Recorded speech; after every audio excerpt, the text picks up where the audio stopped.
buenas noches, gracias que nos acompaña. Estamos en el día martes 20 de octubre de este 2020.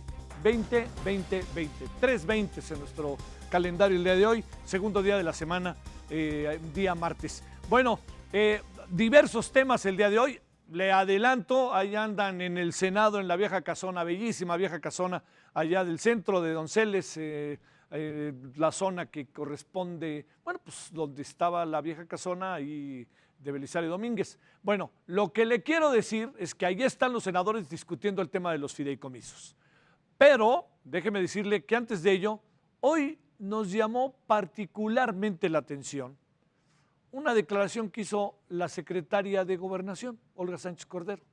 Es una breve declaración, que me parece que es en serio sumamente importante. Yo les diría, si pensamos muchas veces de la misoginia, que cómo le va a las mujeres en los gobiernos, cómo va, y uno supone que van avanzando, oiga lo que dice la mujer encargada del control político del país, que es Olga Sánchez Cordero. Fíjese lo que dijo respecto a cómo le va en el gabinete.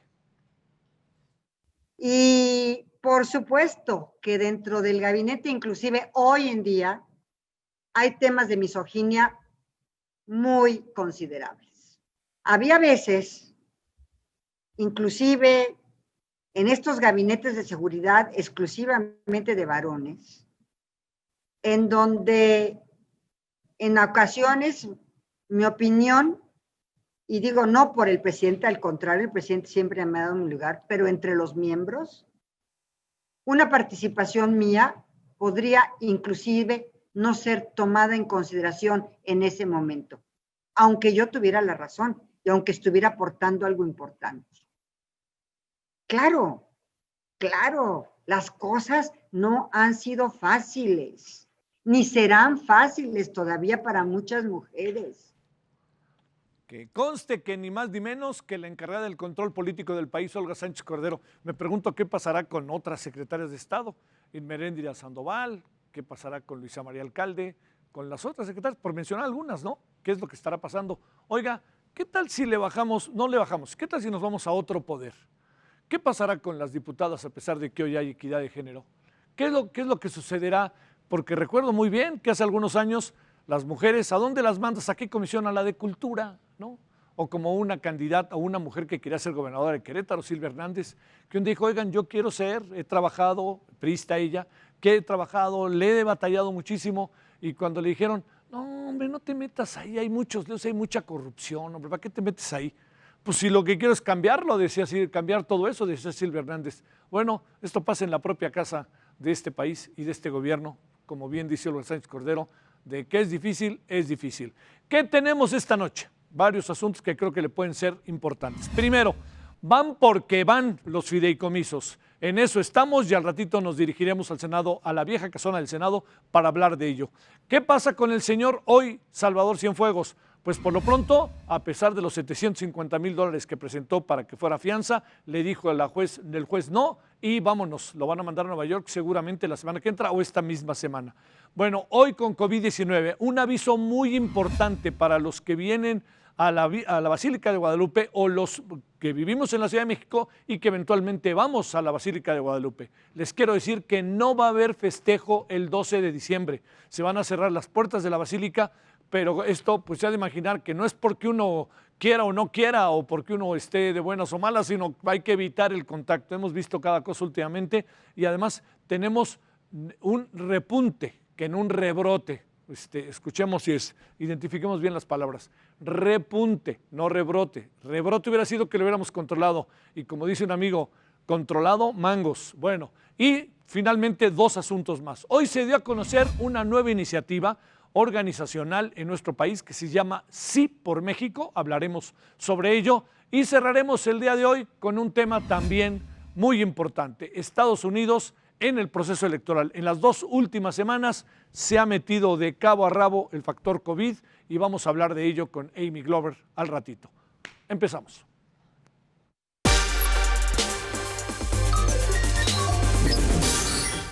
Pues van porque van los fideicomisos y van y si les parece bien y si no también.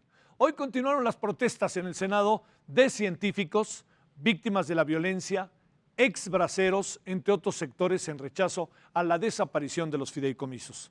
Debido a los bloqueos, la presidencia de la mesa directiva cambió la sede de a Jicotencatl para discutir el tema, le decía ahí en la vieja casona del Senado, una sede bellísima. Hoy es entre museo y también a veces cumple las veces en situaciones extremas como esta, y también ahí se entrega la medalla Belisario Domínguez, hay ciertos actos protocolarios. Bueno, la Comisión de Estudios Legislativos segunda aprobó el documento por 6 votos a favor y 3 en contra de la oposición.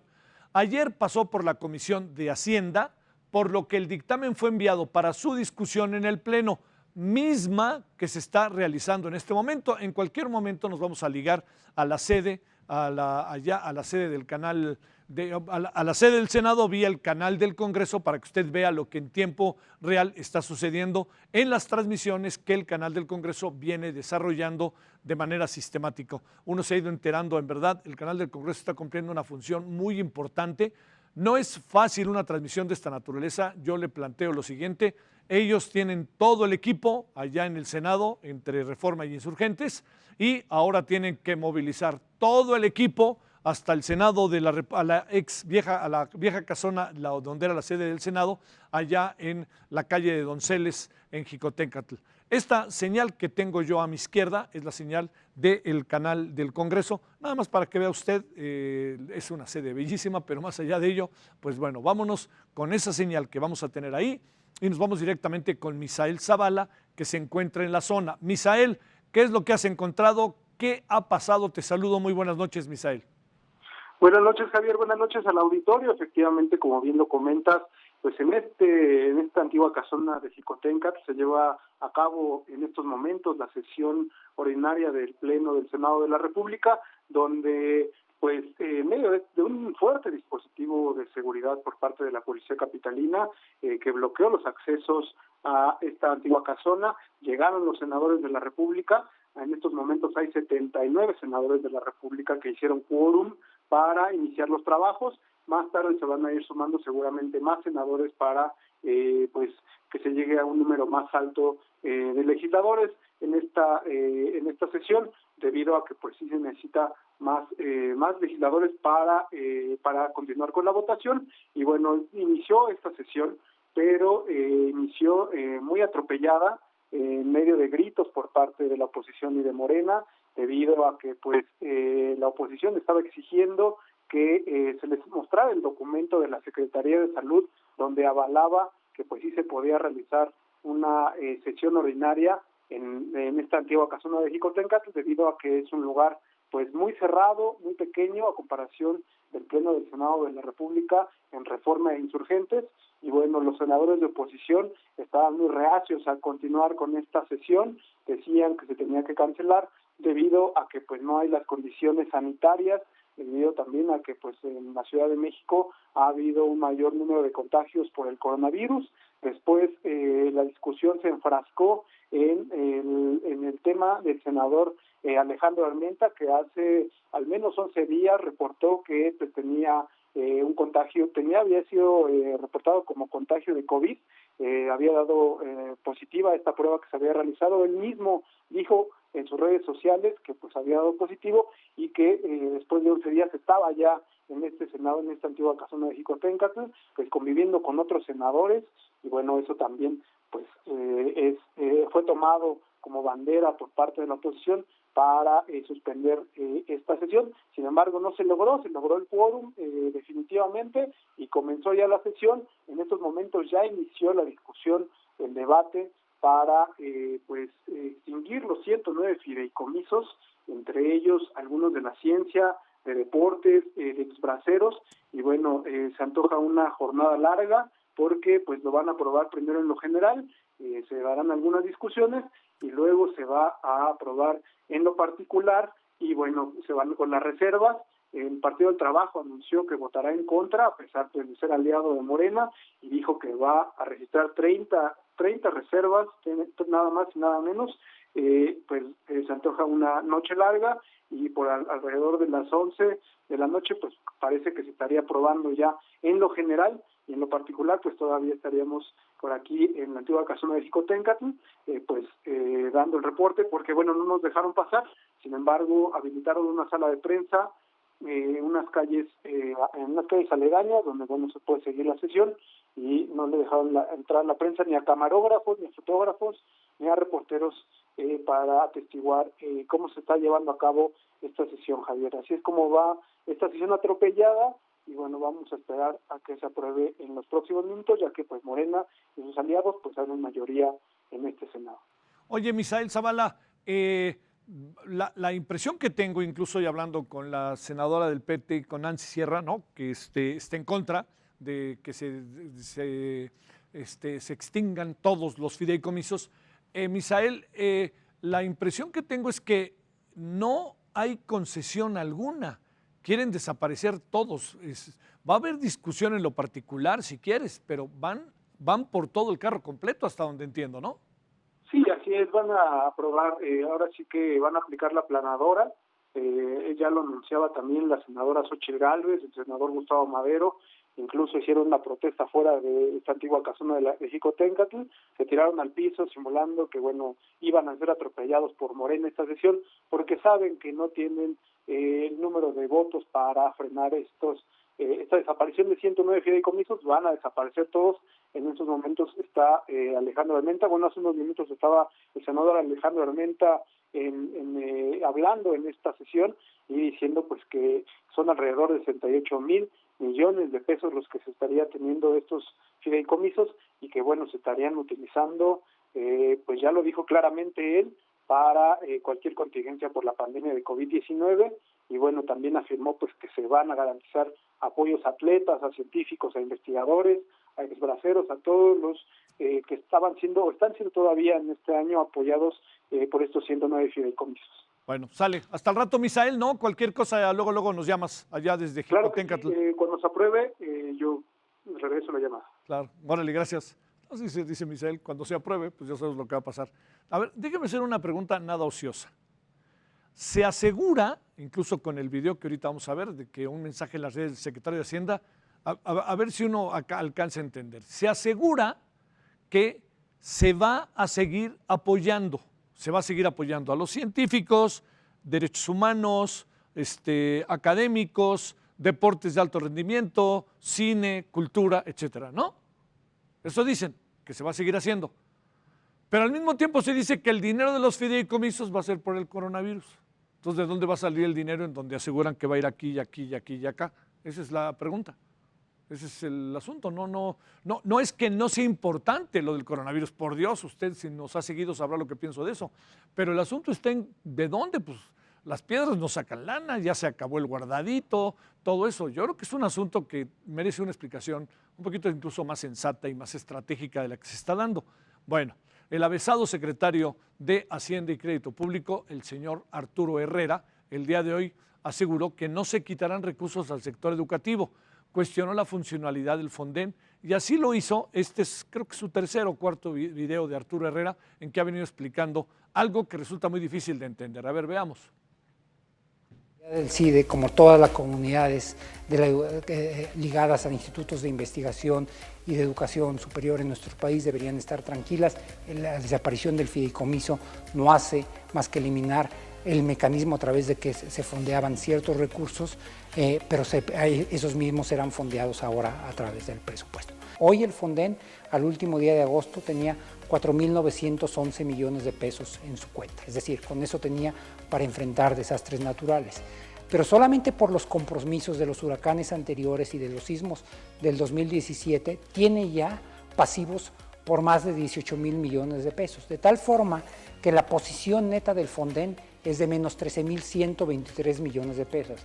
El Fonden hoy, en términos netos, no tiene recursos. Bueno, no tiene recursos. Ya le insisto, la pregunta creo que sigue vigente. La tarde de hoy, en Heraldo Radio, conversamos con la diputada del Partido del Trabajo, Nancy de la Sierra, sobre el tema. Esto es lo que dice una diputada que forma parte, su partido, de la alianza con el presidente, que es un partido que además está a favor de la 4T y es un partido que históricamente siempre ha estado de la mano de las candidaturas de Andrés Manuel López Obrador. el por qué deben de continuar, porque efectivamente su único argumento es la corrupción y nosotros también estamos en contra de la corrupción y somos aliados de la Cuarta Transformación, pero el pensar diferente y hacer análisis profundo de una materia tan complicada como desaparecer de un plumazo los fideicomisos no es responsabilidad fácil de afrontar. Por eso decidimos mantener nuestro voto en contra, ir con nuestras 37 reservas y esperar que el dictamen se apruebe seguramente por mayoría de Morena y llegar al Pleno a una discusión larga, profunda, en donde esperamos poder rescatar muchos de ellos o esperamos también que nos explique el secretario de Hacienda, como bien lo dices, bajo qué mecanismo técnico y legal se van a poder preservar esos recursos para lo que son destinados.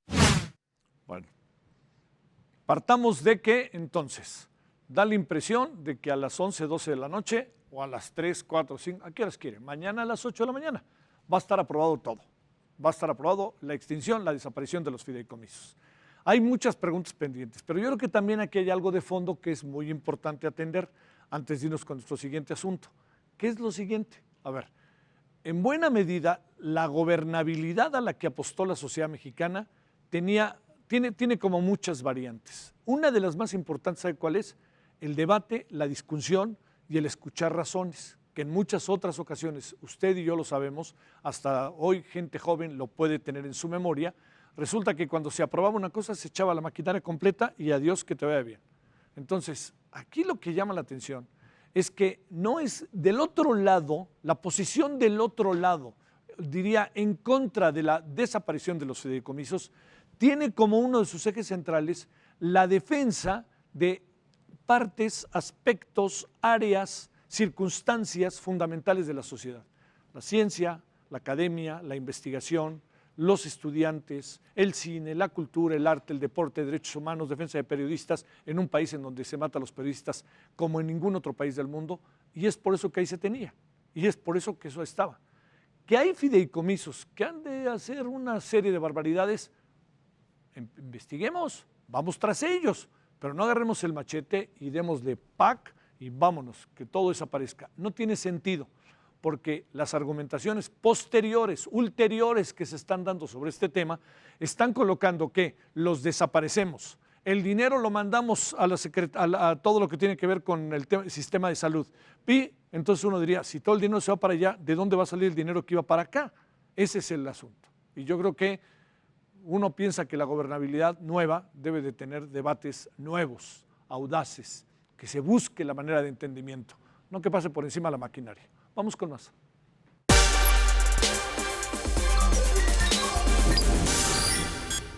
Un caso en verdad de enorme complejidad, diría yo, el del general Salvador Cienfuegos, quien continuará en prisión. La tarde de hoy en los Estados Unidos, allí en Los Ángeles, se realizó la segunda audiencia del exsecretario de la Defensa Nacional, quien está siendo señalado por presunto lavado de dinero y narcotráfico en una corte de Nueva York. Todo indica, con todo y confianza, con todo y con fianza, separemos la palabra con y fianza, se queda en la cárcel. Y además, es cosa de días para que lo manden a Nueva York. Ahí donde está Joaquín Guzmán Loera, ahí donde está Genaro García Luna, y ahí donde va a estar el general exsecretario Salvador Cienfuegos. Sin derecho a fianza y sin posibilidad de continuar su proceso en libertad. Ese fue el veredicto que este martes el juez de distrito de la Corte de California, Alexander McKinnon, dio a quien fuera el máximo responsable de las Fuerzas Armadas durante el sexenio de Enrique Peña Nieto. La razón, consideró que podría huir del país. Este martes se realizó la segunda audiencia del general Salvador Cienfuegos.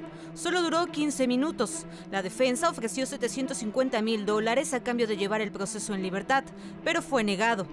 Sin la presencia del exsecretario de la Defensa Nacional, Duane Lyons, argumentó que Cienfuegos no debía ser encarcelado debido a su edad avanzada y el contexto de la pandemia por COVID-19.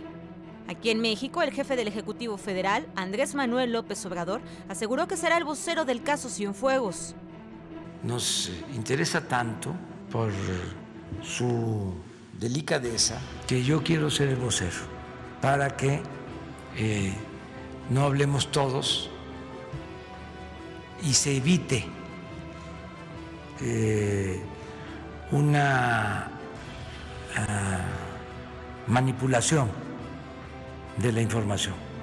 Aunque se negó la libertad bajo fianza, el juez concedió a Cienfuegos la oportunidad de entrevistarse con funcionarios del consulado mexicano hasta el próximo jueves. El viernes, McKinnon firmará una orden de traslado para que Cienfuegos continúe su proceso en Nueva York. Jessica Moguel, Heraldo Televisión. Pues en ese lance al señor Marcelo Ebrard le dijeron: sereno moreno, quédate sentado porque yo voy a ser el vocero de un hecho en donde uno supondría que el vocero tendría que ser la fiscalía. Bueno, vamos a desmenuzar el tema si le parece. Jorge Luis Sierra, periodista experto en temas de seguridad nacional, defensa y Fuerzas Armadas e integrante del colectivo de análisis de la seguridad con democracia CACEDE, está con usted y con nosotros. Jorge Luis, enorme gusto en saludarte, ¿cómo has estado? ¿Qué tal, Javier? Muy buenas noches, tardes. Es un placer estar contigo, Javier. Ahora sí que tenemos tiempo de no vernos, Jorge Luis. ¿Sale? Ya tiene rato, ¿verdad? Ya tiene rato y no sabes qué agradecido estoy que estés con nosotros. ¿Estás dónde? Igualmente. ¿En Estados Unidos o acá? No, yo estoy en Estados Unidos, Javier. ¿Cuánto tiempo llevas ya allá, Pues ya tengo bastante rato, Javier. Sí, ¿verdad? Tengo ya casi 16 años. Sí, algo así pensé. Unidos. En el CACEDE. Oye, a ver, sé que es oro molido todo lo que está pasando para tus investigaciones. Absolutamente todo, sí. Oye, y difícil, ¿no? A ver, te diría, Jorge Luis, ¿qué piensas así de entrada de lo que está pasando? ¿Cuáles son los efectos que encuentras? Y también te diría, pues inevitablemente te pregunto, ¿le está causando a querer o no problemas al presidente? Hoy dijo: yo soy el vocero, sentó a Ebrard, en fin, ¿qué alcanzas a apreciar, Jorge Luis? Pues mira, yo alcanzo a apreciar que efectivamente hay una gran pérdida institucional para el ejército mexicano. La gran pérdida es una pérdida de credibilidad y de prestigio. Creo que aquí el hecho de que un secretario de la Defensa Nacional esté detenido, sujeto a proceso por vínculos con el narcotráfico, es algo inusitado que no había ocurrido antes en la historia. Había habido acusaciones, Javier, contra secretarios de la Defensa, pero nunca había habido un acto como este. Entonces es un hecho inusitado, histórico para las Fuerzas Armadas, para el propio país y también para el propio Estados Unidos. ¿Es un acto hostil? No es exactamente un acto hostil, en el sentido de que no implica, digamos, ninguna connotación bélica, si desde ese punto lo quisiéramos comparar, pero sí es, digamos, una postura de alguna manera histórica con respecto de las agencias antidrogas estadounidenses que todavía no se olvidan del asesinato de Enrique Camarena Salazar en 1985. Sí. Como tú recordarás, en ese entonces la DEA y los órganos de inteligencia de Estados Unidos habían considerado la probable participación de un secretario de la Defensa, Juan Arévalo Gardoqui, en el hecho que ocurrió en México en 1985 con la muerte de Camarena, y eso quedó muy grabado. Entonces no es tanto, digamos, un acto hostil, pero sí es un acto que recuerda que hay una naturaleza crítica de los cuerpos antidrogas estadounidenses hacia el comportamiento de las instituciones militares mexicanas, que desde su punto de vista se han visto involucrados en el narcotráfico desde hace décadas. Sí. Jorge Luis, hay algo que ha generado, como seguramente también ha pasado en tu mesa, en tus estudios, investigación, que ha generado cierta incertidumbre. Aparecen hipótesis como: ¿cómo es posible que el exsecretario de la Defensa no supiera que iban tras él, teniendo información, supongo, que todavía mantendría grupos de inteligencia al interior de las Fuerzas Armadas que pudieran estar eventualmente informadas? Segundo, ¿cómo es posible que vaya con su familia y que sea detenido? Algunos hablan de que hasta a lo mejor fue una entrega pactada. Y tercero, ¿qué tan lejos realmente estaba el gobierno mexicano de lo que estaba pasando? Yo creo que en este sentido la orden de aprehensión del secretario de la Defensa se da en agosto del año pasado. Entonces, y se da absolutamente en el sigilo. Es una orden secreta dada en la Corte del Este de Nueva York. Ya estaba sentada ahí la orden, y en cualquier momento que el secretario intentara, o el ex secretario intentara cruzar una aduana de Estados Unidos, iba a ser, por supuesto, detenido. Estados Unidos nunca había tenido la oportunidad de detener a un jefe de las Fuerzas Armadas de ese rango. Intentó acusar al general Arévalo Gardoqui 3 años después de la muerte de Camarena. Hubo otro intento también de señalar la participación de oficiales mexicanos que en 1997 se habían supuestamente reunido con Amado Carrillo Fuentes. Sí.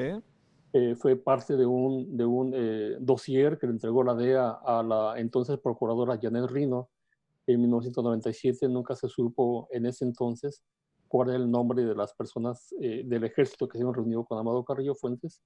Y fue hasta el año 2012, justo cuando iba a cambiar, digamos, iba a haber un cambio en la estructura de la Secretaría de Defensa con la llegada del presidente Enrique Peña Nieto, cuando salió un reportaje de New York Times que indicaba un nombre que era el nombre de un general un general de división que intentaba ser secretario de la Defensa Nacional justo cuando Enrique Peña Nieto iba a tomar posesión, y que de acuerdo con esa nota de New York Times había una oposición y preocupación muy grande de la Embajada de Estados Unidos en México, y que hubo comunicación con el gobierno de transición para evitar que ese general, cuyo nombre aparecía en la lista de la DEA, como se había entrevistado con Amado Carrillo, fuera convertido con el secretario de la Defensa Nacional.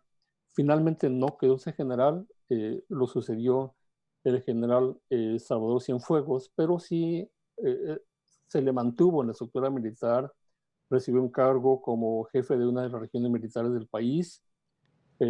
Justo apenas está empezando el gobierno del presidente Peña Nieto. Javier, tú recordarás que también otro general, Tomás Ángeles de Aguajara, Sí, fue detenido claro, por presuntos vínculos con el narcotráfico. Fue detenido en 2012, se le absolvió sin cargos en 2013, y fue el general Cienfuegos Cepeda quien recuperó también a ese general y lo puso de nueva cuenta en el activo con el cargo de asesor. Entonces ya viene la DEA trabajando desde hace años tratando de detener a militares que la DEA considera que están involucrados con el narcotráfico. Falta que la parte acusatoria vierta las pruebas que tenga, y falta que un juez las considere y las valore sí. y encuentre si el general Cienfuegos es culpable o no de los delitos de los cuales se les acusa. Oye, Jorge Luis, ¿encuentras, digamos, no, de plano crees que el general Cienfuegos ahora sí que lo agarraron fuera de la base? Cuando llegó, él no podía imaginar que lo podían detener, no podía estar en su radar en función de todos estos antecedentes que él ha de tener a detalle. Mira, yo creo que un secretario de la Defensa, un ex secretario de la Defensa tiene, digamos, un poder particular. Controla toda la información de inteligencia militar. Claro. Sus comunicaciones son encriptadas, él sabe de todos los movimientos de las unidades del ejército, tiene información de todo, de vuelos, todo lo que recoge el país lo sabe el secretario de la Defensa Nacional. Entonces, en ese sentido, yo creo que una persona de ese nivel considera que sus comunicaciones están protegidas. Sí. Sin embargo, en la acusación hablan de la interceptación de un teléfono BlackBerry que no pertenecía al ex secretario de la Defensa, sino a uno de los presuntos narcotraficantes que estaban siendo vigilados por la DEA, y se habla de miles de grabaciones a partir de ese teléfono celular. Entonces, es posible que las comunicaciones de civiles involucrados en el narcotráfico estén absolutamente interceptadas. Es muy difícil que la comunicación de un militar del grado de un general 4 estrellas sea interceptado, pero si hay un vínculo, ese vínculo se rompe por el lado más débil, que son precisamente las fuerzas del narcotráfico, que como quiera que sea, todavía no parecen tomar conciencia de que muchas de sus comunicaciones pueden ser comunicaciones interceptadas por los órganos de inteligencia de Estados Unidos. Y ya se ha dado el caso, de Guerreros Unidos en Chicago, que les interceptaron las comunicaciones que estaban teniendo ese grupo con el grupo de Guerreros Unidos en Guerrero en el momento en que estaba ocurriendo la desaparición de los estudiantes de Ayotzinapa. Sí. A través de las interceptaciones que hacía un agente de la DEA. Entonces, sí puede haber, digamos, una creencia de poder por parte de una persona que estuvo en ese cargo, de decir, soy todopoderoso, no me tocan, mis comunicaciones están protegidas, pero sí es cierto que él estuvo en vínculo con el narcotráfico, por ahí es donde se puede romper entonces el poder que pueda tener un exsecretario de la Defensa. Sí. ¿Encuentras lógicas, encuentras de repente como que uno alcanza a ver, 2 años con un narcotraficante que no es de los altos narcotraficantes, el asunto era No coyuntural? lo veo mucha lógica. No, no, y luego también la cantidad de dinero que se habla, 10, 12 millones más en su cuenta, no acaba siendo como muy, o sea, como que estás corriendo un riesgo muy alto que como secretario de Defensa Nacional para un asunto que en el fondo puede que no sea tan grande como sería, para decirlo claro, tener contacto con Joaquín Guzmán Loera. Claro, eso sería algo absolutamente distinto, sólido. Vamos a ver qué evidencias corren en el juicio. Vamos a ver cuáles son las evidencias. Hasta cierto punto, ese cartel, como lo menciona Estados Unidos, el H2, es un cartel que no tenía, digamos, una reputación como una organización de poder Sí, en México. Se hablaba más del cartel Jalisco Nueva Generación, se hablaba más de los remanentes, los residuos del cartel de Sinaloa que dejaba el Chapo Guzmán, otros carteles, pero no de un cartel llamado H2. sí. Parece ser que es un caso que el gobierno de Estados Unidos, las autoridades de Estados Unidos, pretenden poner como algo de lo que ellos creen que tienen absoluta documentación y que por lo tanto tendrían la confianza de detener a un exsecretario, llevarlo a juicio y probarle su culpabilidad. Ujú. Así sea en un caso minúsculo, ¿no? Sí, claro, Creo claro. yo que ese asunto puede eventualmente caerse si, si ellos no presentan pruebas contundentes que el juez considere como válidas en el juicio. Sí. A ver, déjame plantearte, te invitamos, Jorge Luis, a algunas reflexiones finales. Uno, ¿le afecta al gobierno actual? ¿Le afecta al gobierno de Andrés Manuel López Obrador? Como comandante en jefe de las Fuerzas Armadas, sí, porque esto es un golpe moral al ejército. Es un acto en el cual el pueblo de México, los ciudadanos, podemos pensar que si un secretario de la Defensa Nacional estuvo coludido con el narcotráfico, pues que otros secretarios de la Defensa Nacional en el pasado no lo han sido también.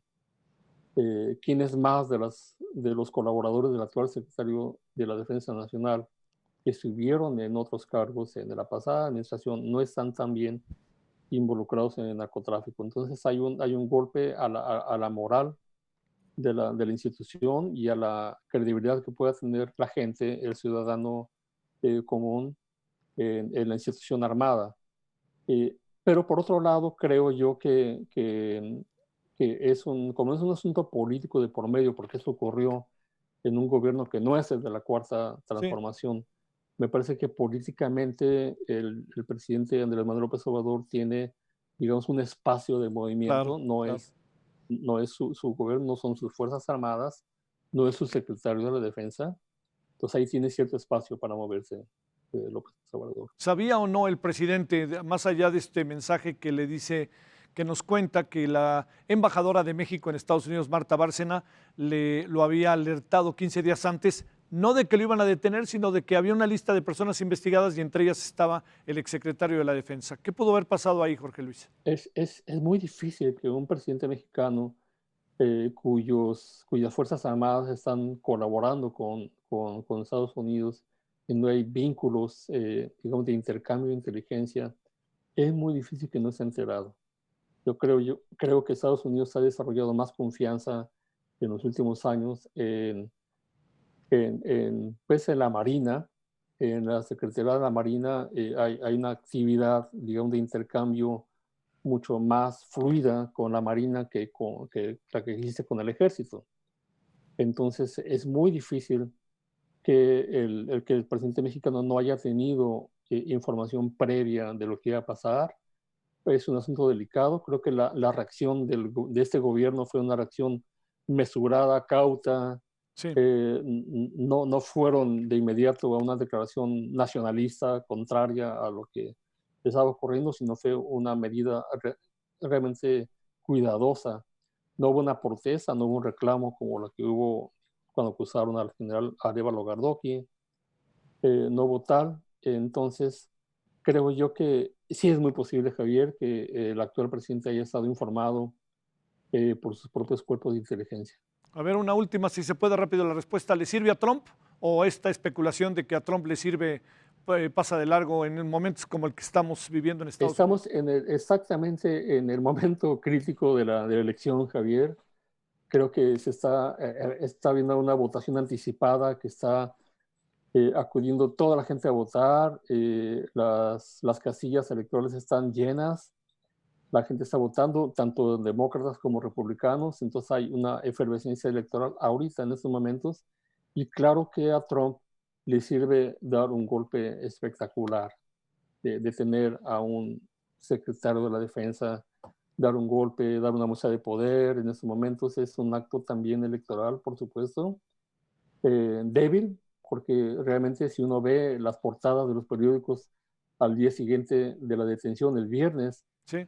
Javier, yo estuve revisando todas las portadas y no había ninguna portada, ningún periódico de Estados Unidos que trajera en la primera plana la detención del general Salvador Cienfuegos. Te mando un gran saludo, Jorge Luis, y el gusto de saludarte. Igual, Javier. En verdad, muchas gracias que estuviste con nosotros. Un abrazo. Un abrazo Hasta para pronto. ti. Gracias. Gracias. Muchas gracias, Jorge Luis. En otro tiempo trabajamos juntos. Personajazo, como usted vio, qué buena información. Vamos con más.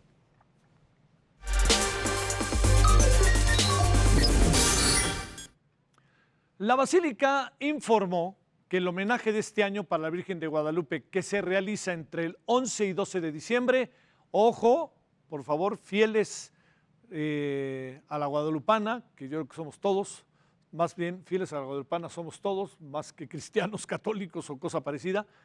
El 11 y 12 de diciembre se va a realizar de manera virtual y no presencial. ¿Por qué? Pues por el brote de COVID-19. En estos días no se realizará una celebración litúrgica ni de homenaje, solo se permitirá a algunos peregrinos pasar frente a la imagen, evitando su permanencia dentro de los recintos, del recinto rectifico o en las inmediaciones. Se ha invitado a grupos parroquiales y feligreses a grabar una participación y enviarla a más tardar el lunes 2 de noviembre. Ojo con esto, ni se acerquen. En Centroamérica, muchos ciudadanos centroamericanos vienen. Yo les diría, por favor, la mayor, bueno, no van a entrar, está cerrada, todo es virtual, ojo con eso.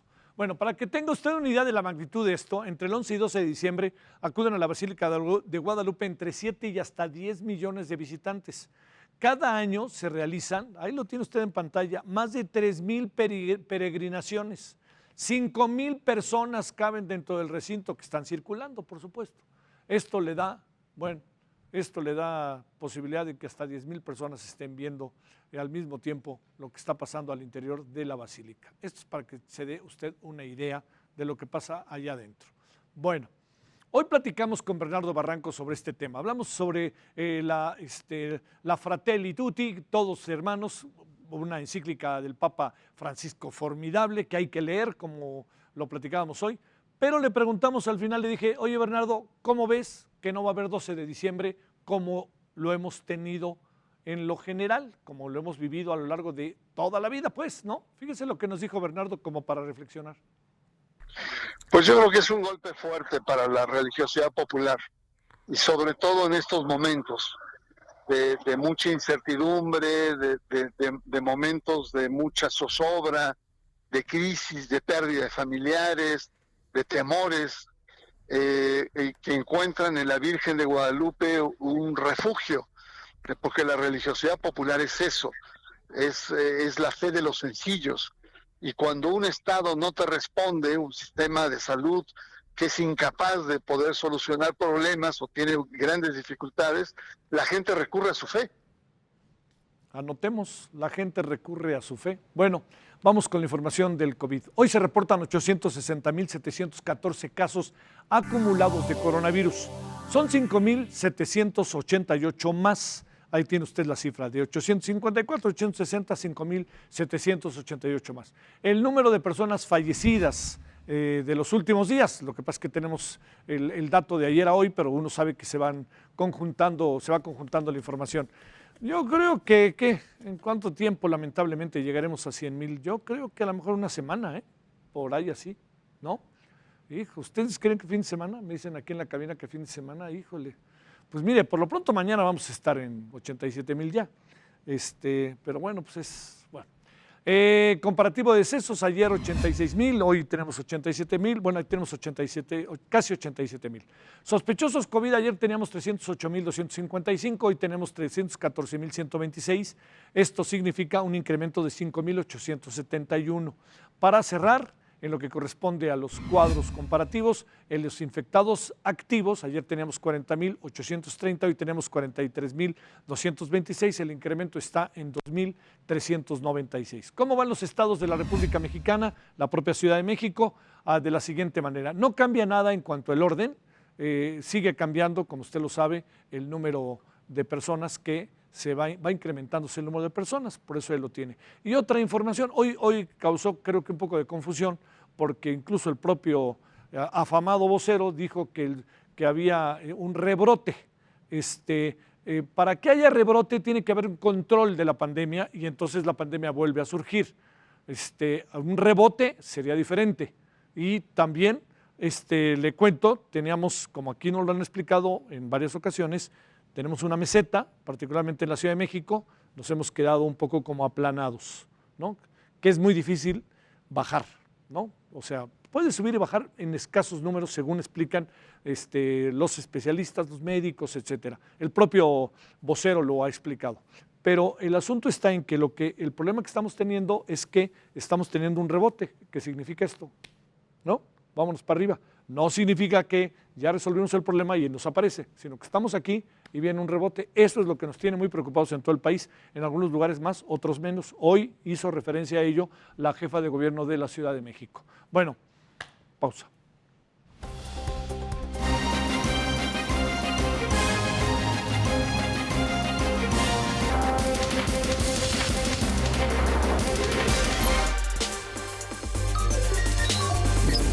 El resultado de la elección del 2018, más que un triunfo de un presidente o de un partido, fue un triunfo ciudadano. Ganó la gente, pero las viejas prácticas siguen ahí. Lo que está mal es el sistema político, no las personas, es todo el sistema. Somos Sí por México, una comunidad de organizaciones civiles y personas de carne. Bueno, yo le quiero agradecer a Enrique Cárdenas. Muchas gracias, Enrique, además por el gusto de saludarte. Él es presidente de Signos Vitales, director general de Puebla contra la Corrupción, fue candidato a la gubernatura y hay muchas cosas que quedaron pendientes en ese proceso y en Puebla contra la Corrupción y la Impunidad y coorganizador de Sí por México. ¿Cómo has estado, Enrique? Te saludo con mucho gusto. Igual, Javier, mucho gusto en saludarte, pues bien ocupado, como puedes ver. Sí. Oye, a ver, Enrique, primero, ¿qué es Sí por México? ¿Quiénes lo componen? ¿Hacia dónde van? ¿Es un frente anti López Obrador? ¿Qué es exactamente, Enrique, lo que han venido organizando? Yo lo sé desde hace varios meses. Mira, es un colectivo de organizaciones, de personas que buscamos pues realmente colocar al ciudadano en el centro de la vida pública, recuperar la vida pública para los ciudadanos. Esto, pues como tú sabes, bueno, en mi propia experiencia personal de los últimos años ha sido parte de lo que he hecho, tratando de que la ciudadanía esté por encima de los partidos políticos. No queremos regresar al pasado, pero tampoco nos gusta el presente. Y en ese sentido, pues la verdad es que Sí por México es una opción, una alternativa importante, porque de lo que se trata es de hablar, presentarle a los partidos una serie de propuestas incluyentes, donde cabemos todos y que se comprometan a llevar estas propuestas y presionar a que se lleven a cabo estas propuestas y que no sean solamente propuestas de campaña, sino realmente de gobierno. Oye, Enrique, digamos, la tentación a una organización de esta naturaleza que crezca es que luego se convierte en partido político. A ver, esos terrenos, ¿cómo distinguirlos desde ahora, Enrique? Pues mira, yo te diría que para eso faltaría muchísimo, ¿no? Tú sabes que además ya en este momento es tarde para hacer un partido político, sí. para las próximas elecciones, de modo que yo la verdad ni siquiera lo tocaría ese tema porque falta demasiadas cosas que deben de ocurrir. Y yo más bien te diría, sí estamos por el sí por México, lo que implica es esta inclusión, esta pluralidad de voces, de visiones, en donde hay mucho más lo que nos une y mucho menos lo que nos divide. Y justamente lo que trataremos es de ir por la vía institucional, usando, digamos, a los partidos políticos que deben de acoger las demandas ciudadanas para llevarlas a tratar de ser gobierno, ¿no? Sí. Entonces, en ese sentido, pues sí tenemos por delante la misión de que todos los partidos van a ser interpelados, todos los partidos les vamos a decir lo que buscamos y veamos quiénes son los que nos dicen el sí. Esto de alguna manera fue lo que me pasó a mí en lo personal. Sí. Tú recordarás en el 19, pero es otra historia, digamos. Así es. Pero la verdad es que acá, pues es un conjunto de organizaciones muy amplio, se están sumando todos los días y de eso es lo que se trata, Javier. A ver, oye, Enrique, ¿quiénes conforman? Digamos, porque veo que igual está sector privado, ciudadanos, bueno, Claudia Ramírez, tú, en fin, que son personajes conocidos, que uno sabe que van por su propio rumbo a lo largo de mucho tiempo haciendo trabajo, pero la pregunta es esa, ¿quiénes lo conforman? No hay como mucho derecha, izquierda, centro para colocarnos, ya sabes, en esta geometría política que cada vez es menos vigente. Yo te diría que, exacto, que es cada vez menos vigente. No es tanto, no es una ideología ni a mí no me parecería que va por ahí, sino más bien es la inclusión, es la pluralidad, el respeto, la tolerancia, las libertades, Javier, y eso es lo que nos une al final de cuentas. Queremos una democracia efectiva, participativa, tenemos ya que subirnos a este tren y no volvernos a bajar. Es decir, realmente tenemos como ciudadanos el poder realmente nos lo confiere, ¿no? Los ciudadanos somos quienes debemos de tener el poder. Los partidos políticos son muy importantes, pero deben estar abiertos a la ciudadanía, a las propuestas. Entonces, yo no te diría que cabe en ninguno de esos esquemas cartesianos, ¿no? De izquierda a derecha, sino realmente es de inclusión, es de pluralidad y realmente ponernos de acuerdo en lo fundamental. Claro que habrá diferencias entre unas personas y otras y esas eventualmente se tendrían que dirimir, pero no se trata de una unidad tipo partidista muy concretita, ¿no? Sino al revés, es de inclusión de muchos, donde cabemos todos y todas. Oye, a ver, déjame plantearte la figura omnipresente y concentradora que tiene el presidente, pues seguramente, no lo sé, podría ser eventualmente motivo de un comentario de él sobre esta organización, pero más allá de ello, en esto, esa figura, ¿cómo se ve desde Sí por México, Enrique?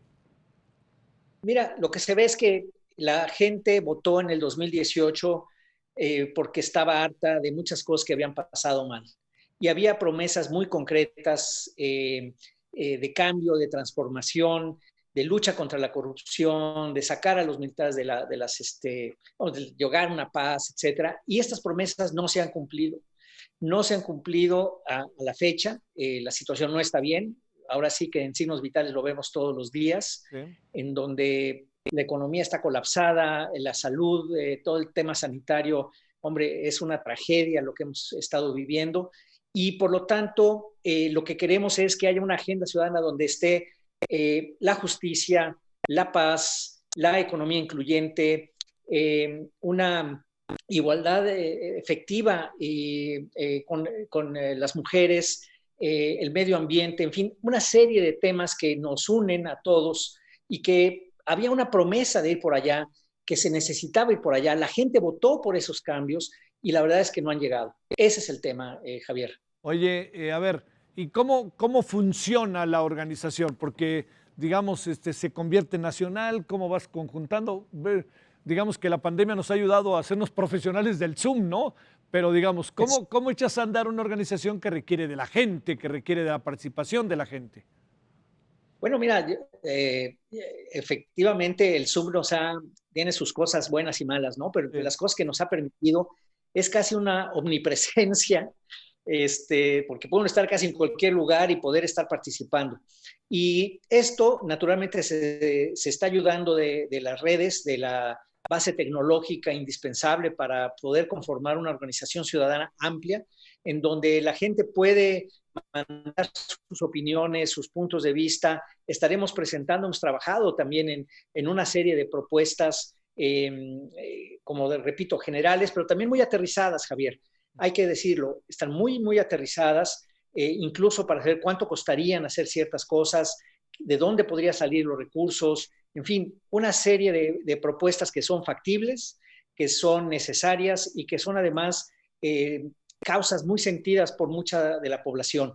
También vamos por las causas, hay muchas causas desatendidas. La lucha reciente que estamos viendo ahora por los fideicomisos ha destapado, ha dejado muy claro que hay muchas causas ciudadanas que de alguna manera compartíamos con el gobierno en ciertos temas y que aglutinaba recursos privados, aglutinaba recursos incluso internacionales y que ahora de pronto pareciera como que ya no van a ser importantes. De modo que en esta vida de la pandemia, en cierto modo nos ha ayudado esto del Zoom, digamos, porque nos permite llegar a muchísima más gente. En Puebla hicimos un foro ciudadano de Sumamos, la organización ciudadana aquí en Puebla, que pudimos tener 120 participantes y realmente costó muy poco, precisamente por estas posibilidades, Javier. Sí. O sea, se abren muchas posibilidades. ¿Cómo se estructura? ¿Hay una especie como de presidente, de coordinador, o cómo funciona una especie de espacio directivo, organizativo, diría yo, Enrique? Mira, hay un grupo inicial pues que se tiene que sentar a echar esto a andar.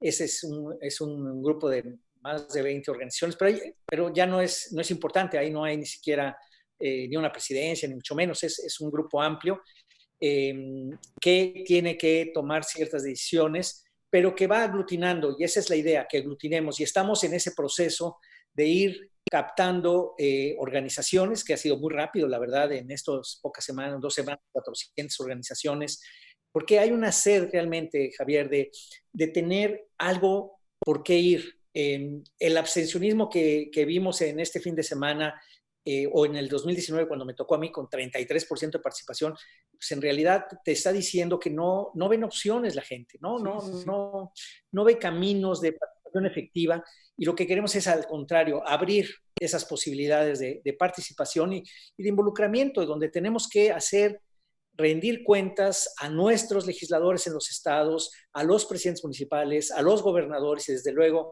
al Poder Ejecutivo Federal en su caso. Enrique, te mando un gran saludo y en verdad te deseo por todo lo que tú has hecho a lo largo de tu vida académica, política, de participación ciudadana, sociedad civil, pues creo que además hay elementos muy, muy interesantes que la sociedad creo se ve obligada, Enrique, pienso yo, a voltear a ver Sí por México, ¿no? Pues así lo esperamos, así está siendo, y muchísimas gracias por la oportunidad, Javier.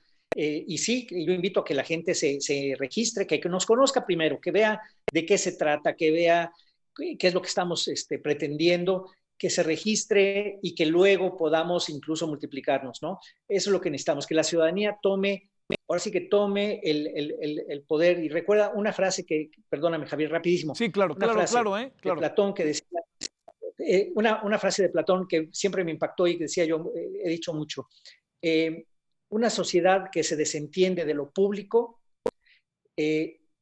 tiene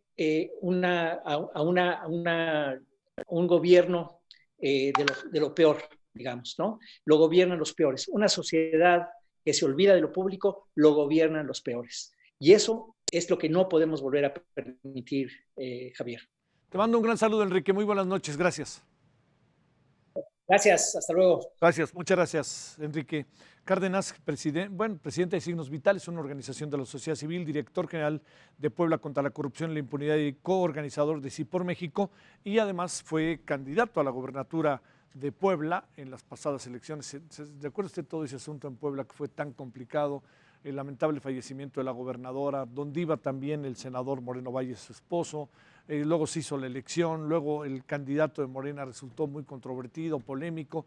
Da la impresión de que más allá de que en un primer momento no acabó por convencer del todo a los poblanos y a las poblanas, tengo la impresión de que se está asentando en el cargo. Yo no sé si sea el paso del tiempo o sea también la gobernabilidad que está estableciendo, pero el asunto está en que Esos primeros meses en Puebla que fueron realmente con Miguel Barbosa, fueron muy difíciles. Veamos qué pasa al paso del tiempo.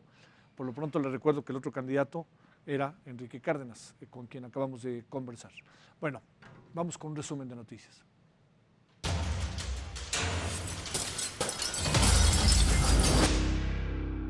La jefa de gobierno de la Ciudad de México, Claudia Sheinbaum, aseguró que Omar García Harfuch no dejará la titularidad de la Secretaría de Seguridad Ciudadana. Esto ante los rumores sobre su supuesta salida para relevar al secretario de Seguridad Alfonso Durazo Montaño, quien ha manifestado su intención de buscar la gubernatura de Sonora. El presidente Andrés Manuel López Obrador descartó rebrotes de COVID-19 en el país y adelantó que Chiapas podría pasar en breve a semáforo verde. El gobierno federal prepara una adecuación en su estrategia para la atención de la pandemia de COVID-19, con lo que se pretende una nueva etapa de reconversión hospitalaria. Fíjese que con apenas 13 años de edad, Ayelin Iqsae fue asesinada. Son estas noticias que uno dice, bueno, perdón que se las dé a las 10 de la noche, pero es lo que hay. Su cuerpo apareció con severas huellas de violencia en una barranca a 500 metros de su casa. A ella la habían reportado como desaparecida el 15 de octubre, allá en Guerrero, en Tixtla, y el lunes unos voluntarios la encontraron sin vida. Hay una persona detenida por este hecho y otra cuya implicación se está en proceso de determinación. Hoy la niña fue sepultada y recibió el último adiós. ¿Por qué informamos de esto? Porque pasa y porque no podemos perder conciencia de lo que pasa.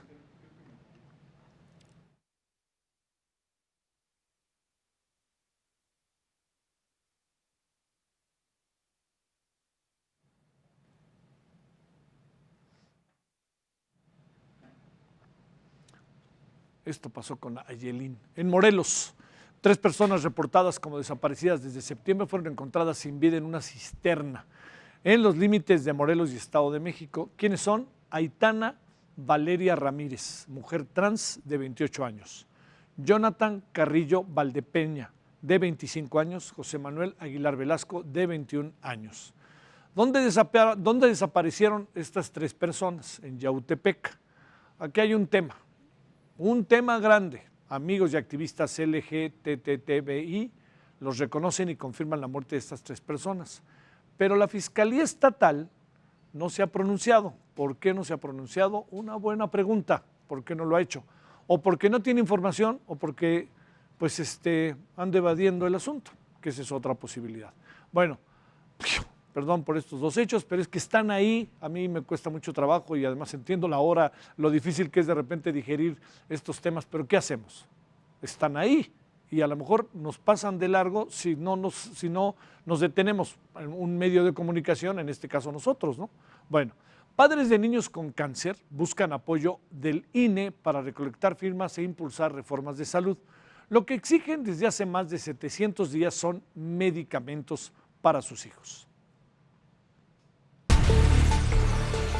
Para buscar asesoría y poder realizar una reforma constitucional que garantice los medicamentos y atención a niños con cáncer en toda la República Mexicana, padres de familia del Movimiento Nacional por la Salud acudieron a las oficinas del Instituto Nacional Electoral buscando un acercamiento con el consejero presidente Lorenzo Córdoba. Ustedes saben muy bien que hemos propuesto como padres de hijos con cáncer una iniciativa ciudadana que reforma y adiciona el artículo 4 de la Constitución Política de los Estados Unidos Mexicanos para que los tratamientos de nuestros menores hijos con cáncer sean garantizados de manera integral y la Constitución los mencione. Respecto a los medicamentos oncológicos robados y recuperados recientemente, mencionó lo siguiente. No es que, y perdón, voy a ser profundamente sarcástico, perdón por el sarcasmo, no es que vaya yo aquí a la vuelta al Tianguis de las Torres y diga yo, quiero 3 brinquiristinas para ponerse aquí y 3 para llevar, ¿no? No.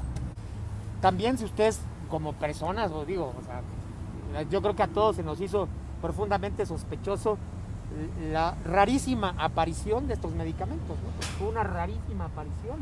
O sea, se los robaron nada más para dejarlos tirados. O sea, no tiene lógica. de verdad no tiene lógica. Los papás de niños con cáncer fueron recibidos por representantes del INE ubicado en el viaducto Tlalpan y el anillo periférico. Entregaron un oficio y consiguieron una nueva cita para el próximo jueves. Para el Heraldo Televisión, Gerardo Galicia. Mire, lo que dice Israel Rivas es profundamente cierto. Mire, le voy a contar una cosa que nos contaba Alejandro Macías el viernes. Le preguntamos, Alejandro, a ver, el doctor Alejandro Macías, ¿qué piensas de esto del hurto de los medicamentos? Dice, igual, ¿no? Muy confuso, no está muy claro, pero nos dijo algo que nos llamó la atención. Ese medicamento ya no sirve, porque no sabemos bajo qué condiciones estuvo, no tiene una vigilancia sanitaria, no hay un control perfectamente establecido de si se pudo haber manipulado el medicamento, por más que vengan las mismas cajas, no lo podemos saber. Y colocar este medicamento al público, imagínense las consecuencias que puede tener si no se tiene la garantía del mismo. O sea que esos 37,000 y tantos muy probablemente no nos sirvan absolutamente de nada. O sea, el que los hurtó, los robó, lo que usted quiera, pues sabía en algún sentido lo que hacía, ¿eh? No creo que sea tan casual que me los llevo y luego los dejo allá en Azcapotzalco. Por Dios santo, hombre, eso no es tan fácil. Debido al peligro que representa para su salud la pandemia del COVID-19, el expresidente uruguayo, este gran hombre llamado José Mújica, de 85 años, ha decidido renunciar a su cargo como senador. De esta forma, ha dado por terminada una larga y exitosa y, me atrevo a decir, alentadora carrera. Y cuando digo todo eso, lo digo en función de él, lo que él hizo, pero de todos los que de alguna otra manera hemos sabido sobre su vida. Los uruguayos ayer fue un día importante para ellos porque lo reconocen, pero no solamente los uruguayos, yo diría particularmente América Latina hoy se ha visto sacudida en el reconocimiento a este gran personaje que tiene en pantalla. José Mújica es uno de los dirigentes más importantes de las últimas décadas en América Latina. Fíjese lo que pasó con él. Era guerrillero y de guerrillero pasó a ser presidente de su país elegido de una manera democrática, o sea, con el consenso de la población. Incluso tuvo un mandato más. ¿Cuáles fueron sus últimas palabras ante el Congreso uruguayo? Y yo creo que son dignas de anotarse, consignarse, reconocerse y no olvidarse. He pasado de todo, pero no le tengo odio a nadie.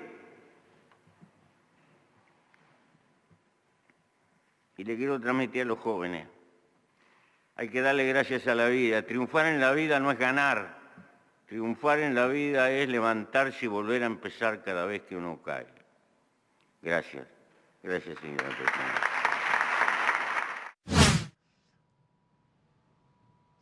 Que además entrañable personaje, mucha gente que lo conoce nos platicaba mucho de él y una vez tuvimos oportunidad de conversar muy brevemente en una gira y hablamos con él, pero qué personaje tan verdaderamente atractivo. Vámonos a las elecciones de Estados Unidos. Mañana va a estar con nosotros Amy Grover. Hoy tuvimos ahí un problema nosotros de carácter de tiempo y ahora lo pudimos hacer como hubiéramos querido.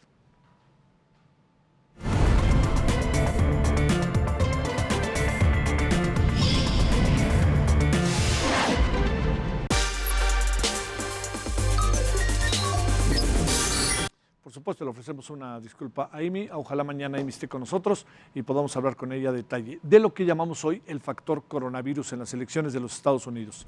La primera dama de los Estados Unidos, así se conoce allá, acá le decimos de otra manera, eso dicen, Melania Trump, no pudo acompañar a su esposo en su gira por Pensilvania debido a lo que ha sido dado a conocer como una tos persistente.